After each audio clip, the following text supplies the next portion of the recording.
नर्मदेश्वरी the YouTube channel.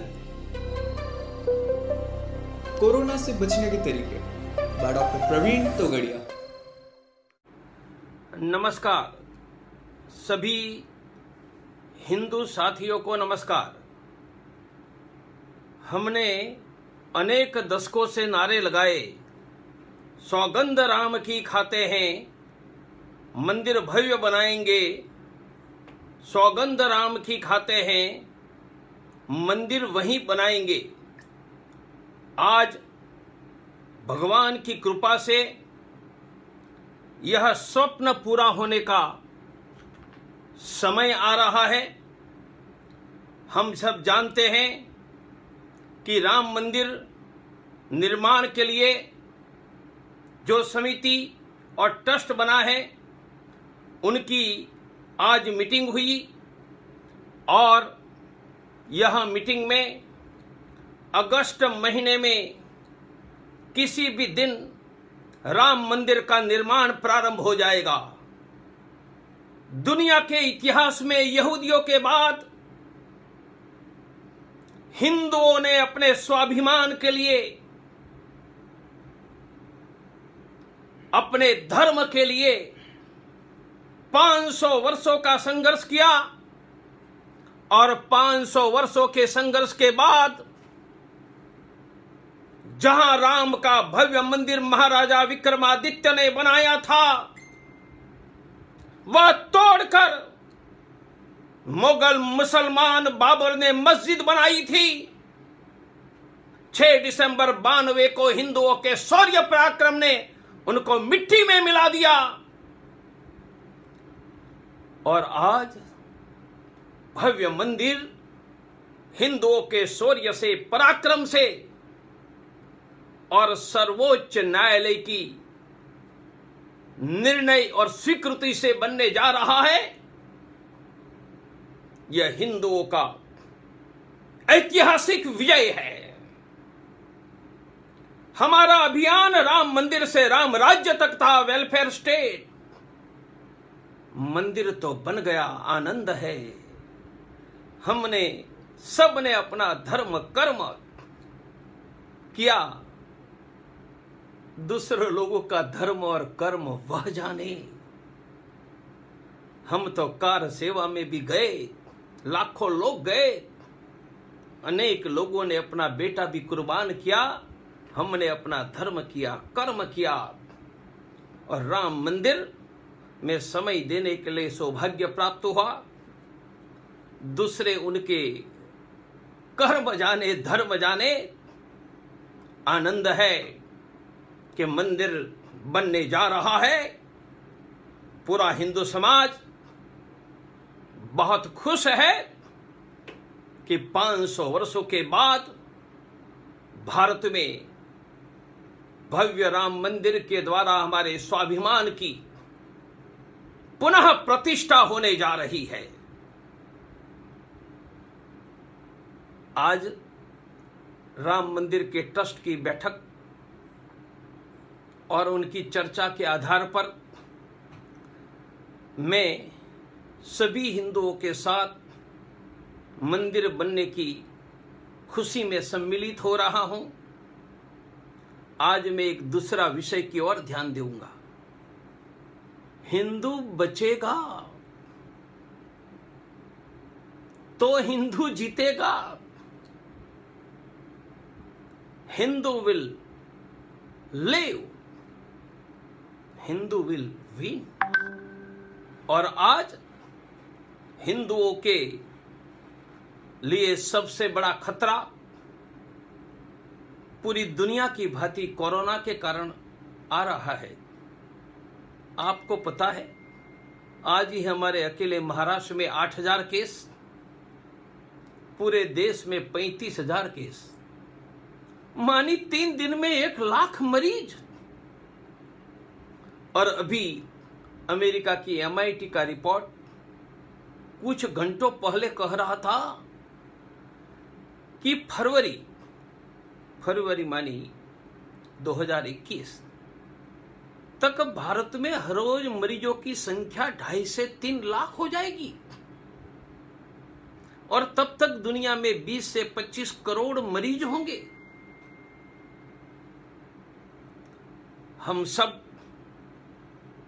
सबका परिवार, पूरा देश और दुनिया चिंतित है।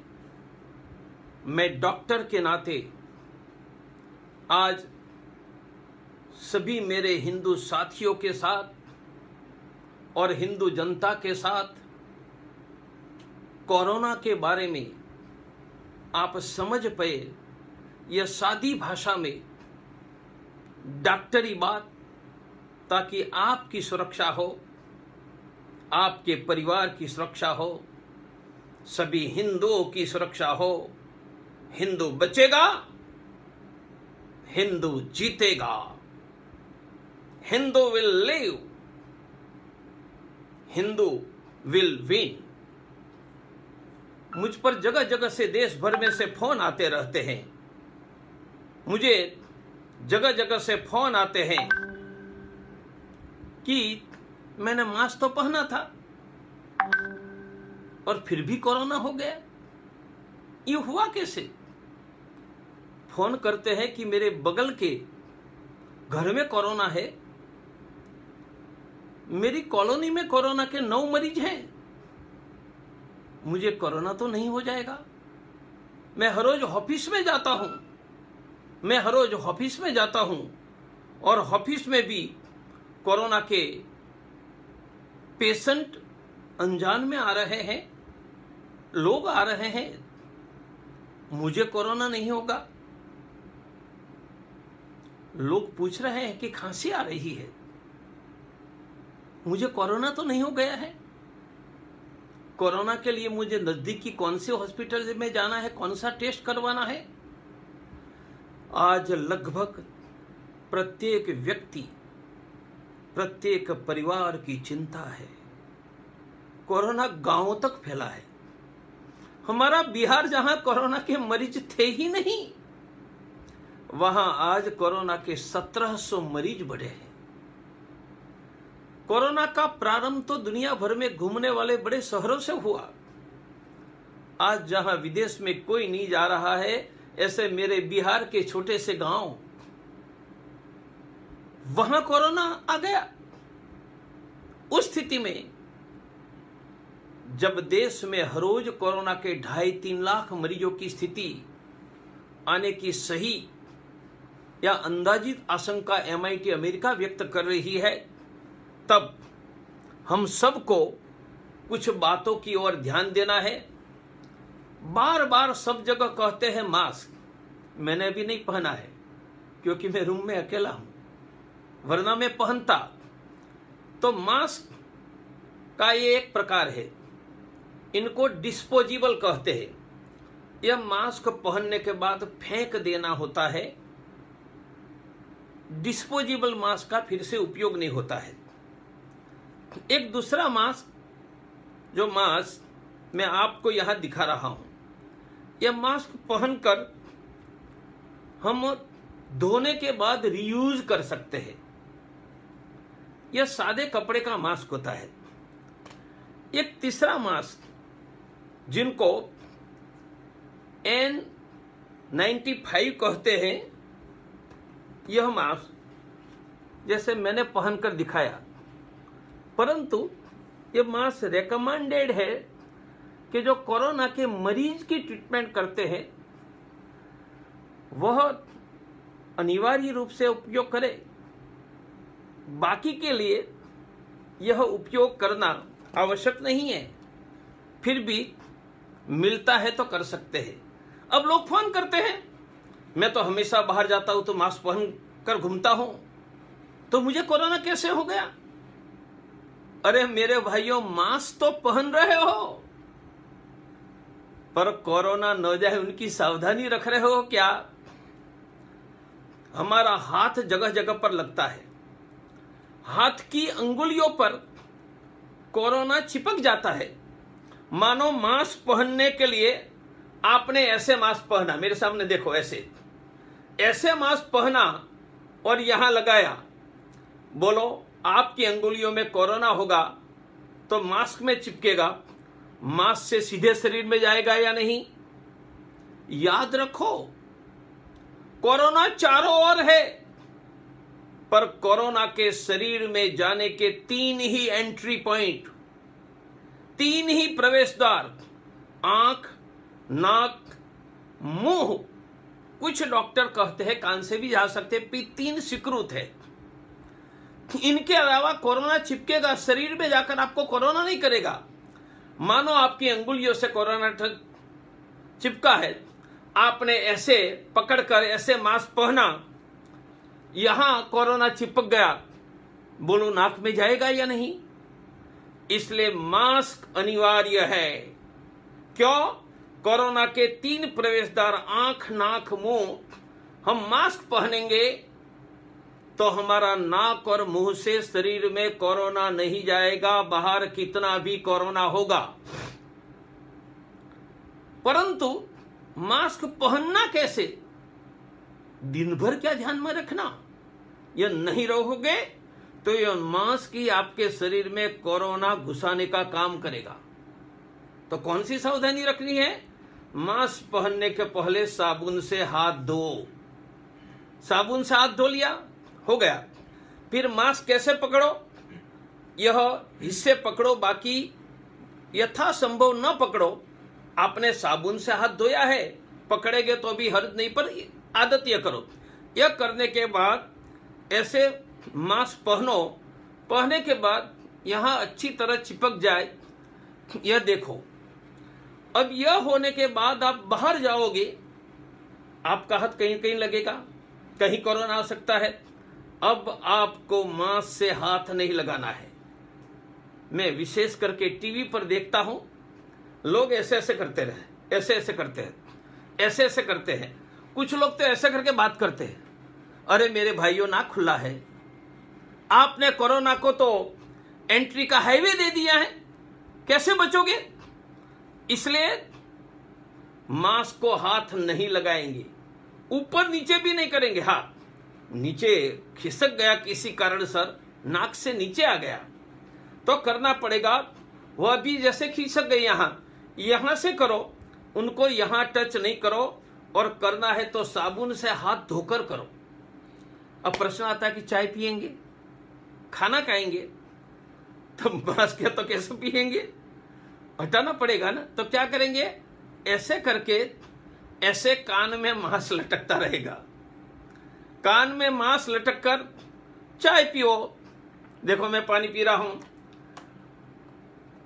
पानी पियो, और इसके बाद फिर संभाल कर मास्क पहन लो। अब घर आए, मास्क निकालेंगे, निकालने के पहले भी साबुन पानी से हाथ धो।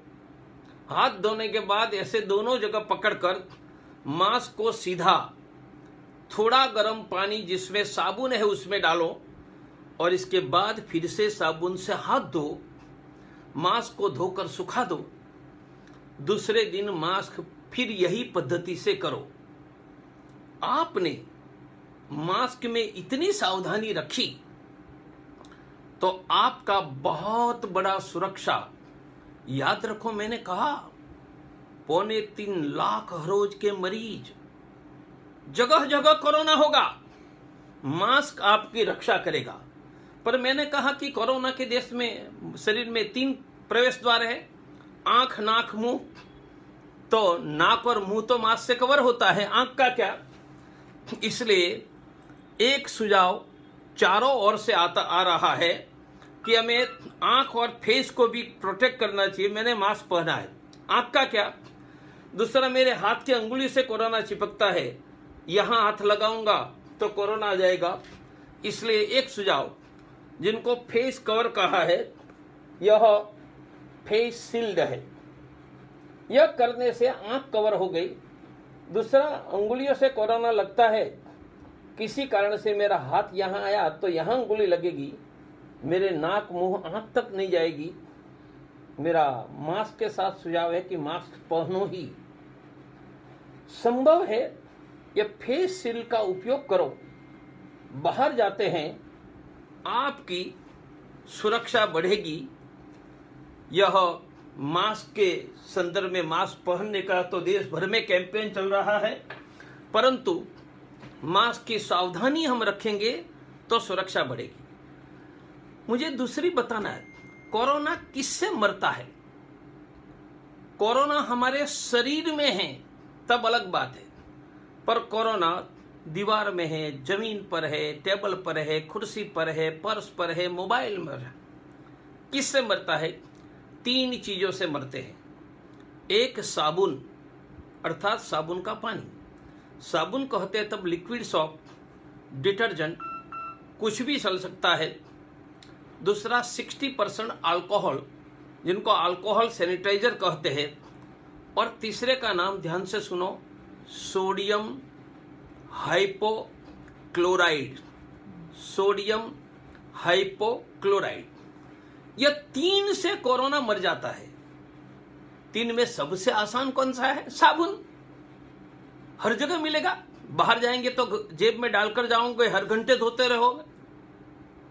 जेब में सैनिटाइजर भी रख सकते हो, पर हमारे घर में फर्श में, टेबल में, कुर्सी में साफ करना है, ऑफिस दुकान साफ करना है, तो सोडियम हाइपोक्लोराइड उनका 0.5% सॉल्यूशन 1 मिनट में कोरोना को मारता है और 15 मिनट में हवा में उड़ जाता है। कलर वाले कपड़े में थोड़ी समस्या है, इसलिए उनमें थोड़ा ध्यान रखना पड़ेगा। इसलिए कोरोना से बचना है तो मास्क पहनना, फेस शील्ड पहनना, चेहरे पर हाथ नहीं लगाना, यह 3 बातों के साथ बाहर जाते हैं तब हर घंटे साबुन से हाथ धो या सैनिटाइजर से धो। उनके साथ हमारे घर में कोरोना न आए। हमारे घर में कोरोना कैसे आएगा? दूध, फल, सब्जी, किराना, कोई चीज वस्तु, नौकर, मेहमान हम खुद लेकर आते हैं। और सभी घर ये सावधानी करते हैं कि घर में आने वाली कोई भी चीज को सैनिटाइज करेंगे। किससे? जो सोडियम हाइपोक्लोराइड से हो सकते हैं उनको सोडियम हाइपोक्लोराइड से, जिन पर साबुन का पानी छिड़काव करना संभव उनको साबुन का पानी, कहीं अल्कोहल सैनिटाइजर। घर में आने वाले प्रत्येक व्यक्ति बूट चप्पल बाहर रखे, क्योंकि चप्पल के नीचे भी होता है कोरोना। घर में आने वाला व्यक्ति घर के बाहर साबुन के पानी से हाथ पांव धोए। यदि दिन भर नौकर काम करने वाला है तो बाथरूम में जाकर साबुन से स्नान करे। और मोबाइल से लेकर जो भी चीज बाहर से आ रही है उनको सैनिटाइज करे, तो हमारे घर में कोरोना नहीं आएगा। फिर भी कहीं आ गया तो घर को 2 बार सैनिटाइज करना चाहिए।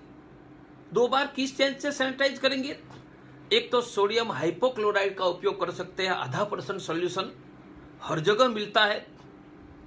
और कहीं आप 60% अल्कोहल का उपयोग करोगे, फर्श पर साबुन के पानी से साफ करके सादे पानी से करेंगे तो यह कर सकता है। इसलिए हम अपने घर में कोरोना न आए और आ गए तो घर को क्लीन करें, उन पर भी ध्यान देने का बात है। कुछ बातें हमारे ध्यान में अभी नहीं आ रही। एक प्रश्न खड़ा होता है कि कोरोना क्या हवा से फैलता है? उनको एयर ट्रांसमिशन कहते हैं। तो पहले मैं भी सिखाता था कि कोरोना 1 मीटर से ज्यादा हवा में नहीं रहता, जमीन में गिर जाता है। यह प्रारंभ का स्टडी था। अब दुनिया के 220 साइंटिस्टों ने कहा है कि कोरोना हवा से फैल रहा है। 17 फीट दूर तक, मानी किसी के नाक से निकला 17 फीट दूर तक कोरोना हवा में, और 1 घंटा तक मिला है। मानी आप सड़क पर जा रहे हो, 1 घंटे पहले कोई व्यक्ति कोरोना वहां गुजरा है, तो हवा में कोरोना होगा, सांस लोगे तो नहीं आएगा। उनका की कार में भी आपको मास्क पहनना होगा, स्कूटर पर भी मास्क पहनना होगा, क्योंकि हवा में कोरोना फैल रहा है। वह स्टडी आ रहा है, अभी WHO ने अप्रूव नहीं किया है। उन्होंने कहा है कि हम फर्दर स्टडी कर रहे हैं, पर एयरबॉर्न ट्रांसमिशन उनका भी स्टडी आ रहा है। एक बात आती है कि कोरोना हुआ है पता कैसे चलेगा? मेडिकल साइंस में चिन्ह, सिम्टम्स। तो सामान्यतः कोरोना शरीर में जाता है कैसे? आंख, नाक, मुंह से प्रवेश करेगा, गले में जाएगा, गले में 24 घंटा रहता है। तो सबसे पहले क्या आता है? सूखी खांसी। याद रखो, सर्दी नहीं, सूखी खांसी, क्योंकि नाक से गले में जाता है और गले के बाद सबसे पहले लंग्स, फेफड़े में जाता है, तब शरीर में बुखार शुरू होता है, सर दर्द शुरू होता है। कुछ लोगों को मुंह का टेस्ट चला जाता है। यह स्थिति में वीकनेस भी शरीर में आती है। तो परंतु यह चिन्ह दूसरे रोगों में भी होता है। तो यह स्थिति में क्या करना? हम दवाई न करें, हम डॉक्टर को कंसल्ट करें और डॉक्टर ही उसके बारे में तय करेंगे। अनकॉमन सिम्टम्स भी है, माने किसी को टट्टी हो जाती है, परंतु यह कॉमन नहीं है। कुछ लोगों को कोरोना बुखार आता भी नहीं है, जिनकी इम्यूनिटी कम है, परंतु कॉमन बुखार, सूखी खांसी, सर दर्द, वीकनेस, मुंह में टेस्ट चला जाना, यह है। कोरोना की दवाई है क्या? तो कोरोना को जिस गोली इंजेक्शन से मार देते हैं उनको दवाई कहते हैं। इस समय डॉक्टर जो दवाई दे रहा, जो कोरोना मारते हैं उनको वायरोसिडल कहते हैं। जिनसे कोरोना की संख्या बढ़ते रुक जाती है उनको वायरोस्टेटिक कहते हैं। और जिनसे कोरोना पर कोई प्रभाव नहीं है परंतु मरीज को मदद मिलती है, जैसे बुखार की गोली पैरासिटामोल, उनको सपोर्टिव ट्रीटमेंट कहते हैं, ऑक्सीजन। वायरोसिडल दवाई नहीं है, वायरोसिडल दवाई नहीं है, परंतु वायरोस्टेटिक दवाई। हम कोई भी दवाई खुद नहीं लेंगे, डॉक्टर ही निर्णय करेंगे। पर जिनकी चर्चा आपके सामने आती है, एक रेमडेसिविर दवा की चर्चा आती है, एक हाइड्रोक्सीक्लोरोक्विन की, एक डेक्सामिथाजोन की, एक टोसिलीजुमाब की इंजेक्शन की, जिनकी आजकल उपलब्धि नहीं है। इनमें टोसिलीजुमाब इंजेक्शन ये वायरस को मारता नहीं है, पर वायरस की रक्षा के लिए शरीर में जो डिफेंस खड़ा होता है, वह डिफेंस कभी बहुत ज्यादा बढ़ जाता है तो डिफेंस ही शरीर को खत्म करता है। उनको कंट्रोल करने के लिए उसका उपयोग किया जाता है। वायरस को मारने की कोई दवाई नहीं है। दुनिया भर में वैक्सीन की चर्चा चलती है। दुनिया में अलग अलग देश, Russia, America, England, Germany, Bharat, China सहित 12 देशों में वैक्सीन के ट्रायल शुरू हुए हैं।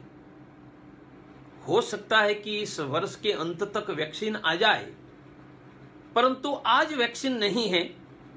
और वैक्सीन आते समय भी ध्यान रखना पड़ेगा कि अब तक कोरोना वायरस में 12 बार परिवर्तन आया है।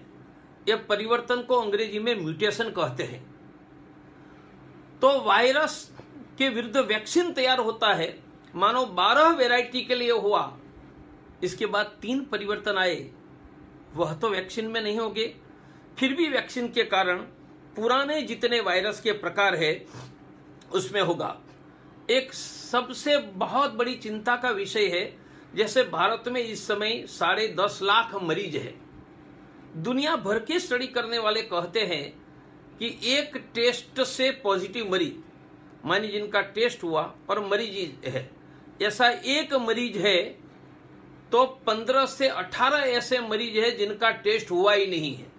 उनका अर्थ है कि भारत में यदि 10 लाख मरीज टेस्ट के आधार पर कह रहे हैं तो लगभग 1.5 करोड़ भारत में मरीज हैं, उनका टेस्ट नहीं हुआ है। टेस्ट नहीं हुआ तो उनको पता नहीं है, वह घर में बैठते नहीं है, वह अपने परिवार में, समाज में अनजाने में कोरोना फैलाने का काम करते हैं।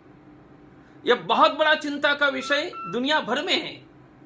दूसरा, किसी के शरीर में कोरोना जाता है तो तुरंत बुखार नहीं आता है, और बुखार आएगा तब डॉक्टर के पास जाएगा, तब टेस्ट करेगा, पॉजिटिव आएगा, तब उनका घूमना बंद होगा। परंतु जब तक टेस्ट होगा इसके 2-5 दिन पहले घूमता है, वह कोरोना फैला देता है। इसलिए देश में मानो 1 करोड़ कोरोना के डिटेक्टेड पेशेंट बनते हैं तो 15 करोड़ लोगों को कोरोना होगा। उनका अर्थ समझ लीजिए कि देश में जगह जगह पर कोरोना होगा। हम सावधानी रखेंगे तो बचेगा, हिंदू बचेगा तो हिंदू जीतेगा। कोरोना में सब लोग नहीं मरते हैं। कोरोना में 100 में से 18 लोगों को, अलग अलग देशों में अलग अलग आंकड़ा है, हॉस्पिटल में जाना पड़ता है। 18 लोग हॉस्पिटल में जाते हैं, उनमें से 10-12 को ऑक्सीजन देना पड़ता है। उनमें से लगभग 8 लोगों को वेंटिलेटर पर जाना पड़ता है। और मरने वालों की संख्या दुनिया के अलग अलग देशों में 2 से लेकर 8 के बीच है। इसलिए कोरोना में सब मरते हैं ऐसा नहीं है, पर 100 में से 4 भी मरते हैं तो किसी के परिवार के तो एक ही व्यक्ति था ना, उनका तो 100% लॉस हो गया है ना। इसलिए कोरोना में जब संख्या बढ़ेगी तब इतने मरीजों को रखने वाली हॉस्पिटल तो बिल्डिंग खड़ी कर देंगे, कॉट खड़ा कर देंगे। इतने डॉक्टर कहां से लाएंगे, सिस्टर कहां से लाएंगे? हिंदुस्तान में भी अब तक 200 से ज्यादा डॉक्टर कोरोना की ट्रीटमेंट करते हुए मरे हैं। सैकड़ों नर्स, पैरामेडिकल स्टाफ मरा है। इसलिए देश में हर रोज 2.25 लाख कोरोना के मरीज होते हैं। उस समय देश के हॉस्पिटल में लाखों मरीज होंगे और उस समय भी अनेक डॉक्टर कोरोना से, नर्स इन्फेक्टेड होंगे। तब हमारे देश में कितने एक चिंता का विषय होगा। यह स्थिति में से हम गुजर रहे हैं। एक चर्चा चल रही है प्लाज्मा थेरापी की। कोरोना को मारने की कोई दवाई नहीं है, जिनको मैंने वायरोसिडल कहा, पर किसी भी के शरीर में कोरोना जाता है तो उनके शरीर की रचना ऐसी है कि शरीर कोरोना को मारने के लिए स्पेशल प्रोटीन पैदा करता है। उनको अंग्रेजी में एंटीबॉडी, इम्यूनिटी, हिंदी में रोग प्रतिरोधक शक्ति कहते हैं। जिनकी रोग प्रतिरोधक शक्ति अच्छी है उनका शरीर का प्रोटीन कोरोना को मार देता है, व्यक्ति ठीक हो जाते हैं। इसलिए 100 में से 95 ठीक हो रहे हैं। अब जो व्यक्ति कोरोना से ठीक हो गया उनके शरीर में ये प्रोटीन एंटीबॉडी है। मानो उन शरीर का रक्त निकाला और कोरोना के सीरियस पेशेंट को दिया तो सीरियस पेशेंट में कोरोना के पेशेंट का प्रोटीन जाएगा और उनके कोरोना को मारेगा। उस ट्रीटमेंट को प्लाज्मा थेरापी कहते हैं। देश में लाखों कोरोना के मरीज लाखों ठीक हो रहे हैं।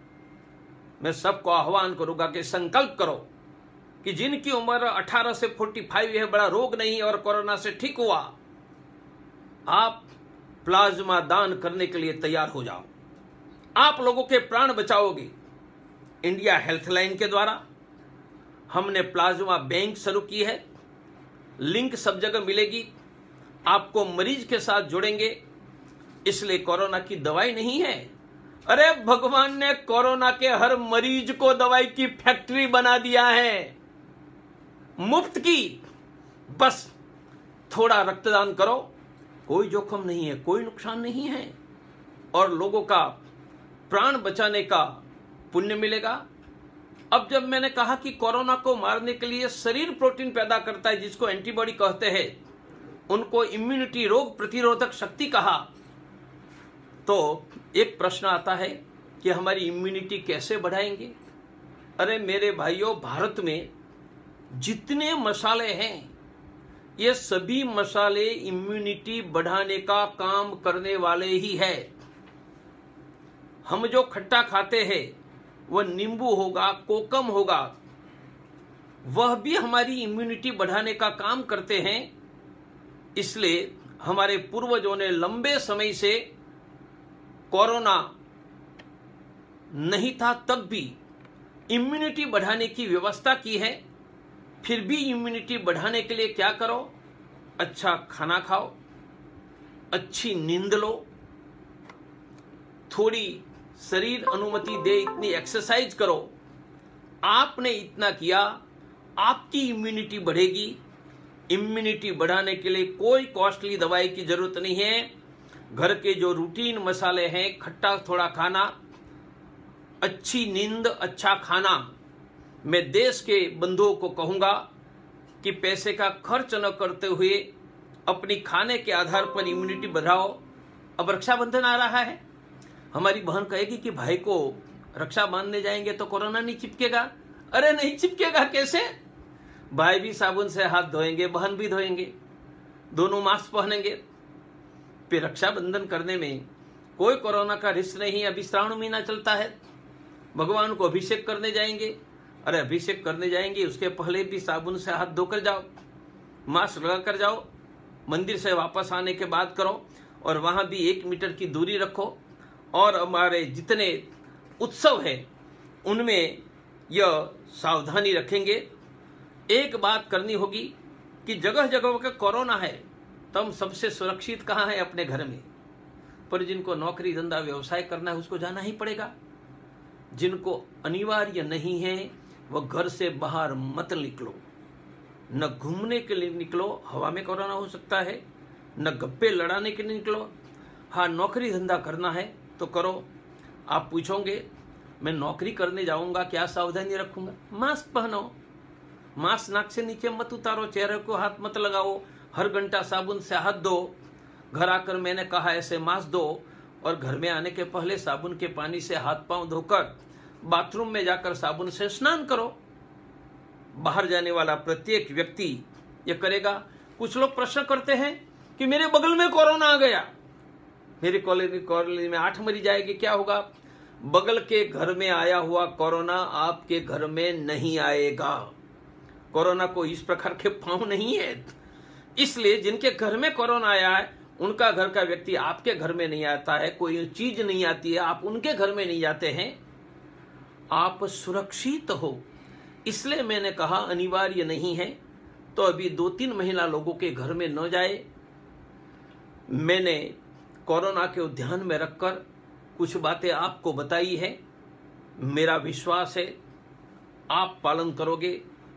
इंडिया हेल्थलाइन, अंतर्राष्ट्रीय हिंदू परिषद, राष्ट्रीय बजरंग दल सब ने मिलकर करीबन 1 करोड़ बंधुओं को, परिवारों को कोरोना से बचने वाली यह नव जीवन शैली, न्यू लाइफस्टाइल, लगभग 1 करोड़ से ज्यादा परिवार को सिखाने का अभियान हमारा अप्रैल से चल रहा है।